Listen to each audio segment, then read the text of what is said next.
Hi friends, welcome back to Manasa recipes. Today tasty recipe వచ్చేసి cauliflower కాజు masala curry. ఇది చపాతీ, ఫుల్కా ఇంకా బిర్యానీ రైస్లోకి కూడా సూపర్ టేస్టీగా ఉంటుంది. మరి మీకు కూడా ఇది ఇలా పర్ఫెక్ట్గా రావాలంటే వీడియోని స్కిప్ చేయకుండా చివరి వరకు చూసేయండి. మరి ఇప్పుడు లేట్ చేయకుండా చాలా టేస్టీగా ఈ కాలీఫ్లవర్ కాజు మసాలా కర్రీని ఎలా ప్రిపేర్ చేయాలో చూసేద్దాం పదండి.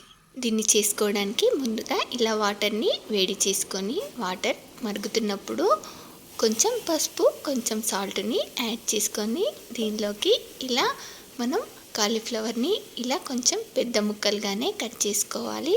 ఈ ముక్కల్ని ఈ మరుగుతున్న వాటర్లో వేసుకొని జస్ట్ ఒక 2 minutes పాటు ఉడికించుకొని వాటర్ లేకుండా తీసేయండి.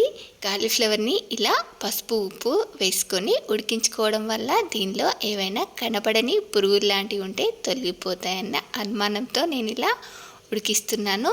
మీరు కావాలంటే డైరెక్ట్గా కూడా ఉడికించకుండా ఇలా ఆయిల్లో ఫ్రై చేసి కూడా తీసేసుకోవచ్చు. జస్ట్ ఒక 2 minutes పాటు ఉడికించి పెట్టుకున్న ఈ కాలీఫ్లవర్ ముక్కల్ని ఇలా ప్యాన్లో కొంచెం ఆయిల్ వేసుకొని దీనిలో ఒక 2 minutes పాటు ఫ్రై చేసుకొని ఇప్పుడు దీనిలోకి ఒక 1/2 teaspoon కారము, అలాగే 1/2 teaspoon ధనియా పౌడర్, పసుపు, ఉప్పుని కూడా యాడ్ చేసుకొని దీన్ని జస్ట్ ఒక 1 minute పాటు ఫ్రై చేసుకొని ఇలా 1 minute పాటు ఫ్రై చేసుకొని తీసేసుకోవడమే. కాలీఫ్లవర్ని ఇలా ఫ్రై చేసుకున్న తర్వాత నెక్స్ట్ ఇదే ప్యాన్లోకి కర్రీకి సరిపడా ఆయిల్ వేసుకొని ఇలా దాల్చిన చెక్క, లవంగాలు, ఇలాచి, ఒక బిర్యానీ ఆకు కూడా వేసుకొని ఫ్రై చేసుకున్న తర్వాత ఇలా ఉల్లిపాయ ముక్కల్ని కూడా వేసుకొని ఫ్రై చేసుకోవాలి. ఇవి ఫ్రై అయ్యేలోపు మనం మిగతా మసాలాని ప్రిపేర్ చేసుకుందాం. ఇలా ఒక 3 టమాటోస్ని, అలాగే ఒక 2 tablespoonల జీడిపప్పు పలుకులు, 2 ఇంచుల అల్లము, అలాగే వెల్లుల్లి రెబ్బల్ని వేసుకొని గ్రైండ్ చేసుకోవాలి. ఈలోపు మనకు చూడండి ఆనియన్స్ కూడా బాగా ఫ్రై అయిపోయాయి.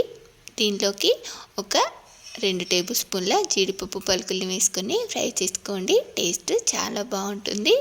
చూడండి వీటిని ఇలా 1 నిమిషం పాటు ఫ్రై చేసుకున్న తర్వాత దీనిలోకి కొంచెం పసుపు వేసుకొని అలాగే మనం ఇందాక గ్రైండ్ చేసి పెట్టుకున్న జీడిపప్పు మసాలా పేస్ట్ని యాడ్ చేసుకొని దీన్నంతా కూడా ఇలా బాగా కలిసేలాగా మిక్స్ చేసుకొని దీన్ని ఇలా ఆయిల్లో బాగా ఫ్రై చేసుకోవాలి.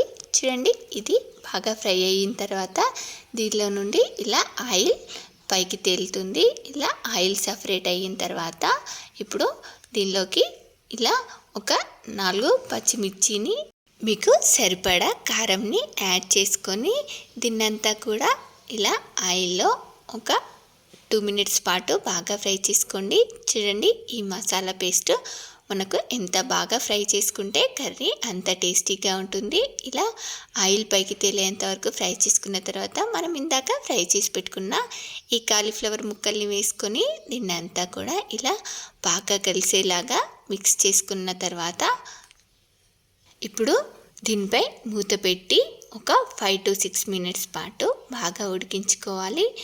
చూడండి ఇలా ఒక 5 to 6 minutes పాటు ఉడికించుకున్న తర్వాత దీనిలోకి ఇలా వాటర్ని యాడ్ చేసుకొని దీన్నంతా కూడా ఒకసారి ఇలా బాగా మిక్స్ చేసుకొని చూడండి కన్సిస్టెన్సీ మనకు వాటర్ యాడ్ చేసుకున్న తర్వాత ఇలా ఉంటే సరిపోతుంది. మరి ఎక్కువగా కాకుండా ఈ కన్సిస్టెన్సీలో వాటర్ని యాడ్ చేసుకొని దీనిలో టేస్ట్ చూసి ఉప్పు, కారంని అడ్జస్ట్ చేసుకోవచ్చు. నాకు ఇక్కడ కొంచెం సాల్ట్ తక్కువైంది, సాల్ట్ని యాడ్ చేసుకున్నాను. ఇలా సాల్ట్ వేసుకున్న తర్వాత దీన్నంతా ఒకసారి బాగా కలిసేలాగా మిక్స్ చేసి మూత పెట్టి ఇలా ఆయిల్ పైకి తేలేంత వరకు ఉడికించుకున్న తర్వాత చూడండి లాస్ట్లో ఒక గుప్పెడంత కొత్తిమీరాకు వేసేసుకొని దీన్నంతా ఇలా ఒకసారి కలిపేసి దీన్ని ఇలా వేడిగా చపాతీలోకి కానీ ఇంకా బిర్యానీ రైస్తో కానీ తీసుకుంటే సూపర్ టేస్టీగా ఉంటుంది. మరి మీకు కూడా నచ్చిందా? చూస్తుంటేనే తినాలనిపిస్తుంది కదా. అయితే మీరు కూడా ఒకసారి ఇలా తప్పకుండా ట్రై చేయండి. ట్రై చేసి ఎలా వచ్చిందో కామెంట్ బాక్స్లో నాతో షేర్ చేసుకోండి. అలాగే మీకు ఈ రెసిపీ కనుక నచ్చినట్లయితే ఒక లైక్ చేసి మీ ఫ్రెండ్స్ అండ్ రిలేటివ్స్కి షేర్ చేయండి. అలాగే మరిన్ని టేస్టీ అండ్ హెల్దీ రెసిపీస్ కోసం మానసా రెసిపీస్ ఛానల్ని సబ్స్క్రైబ్ చేసి దాని పక్కనే ఉన్న బెల్ సింబల్ని క్లిక్ చేయండి. Thank you for watching my video.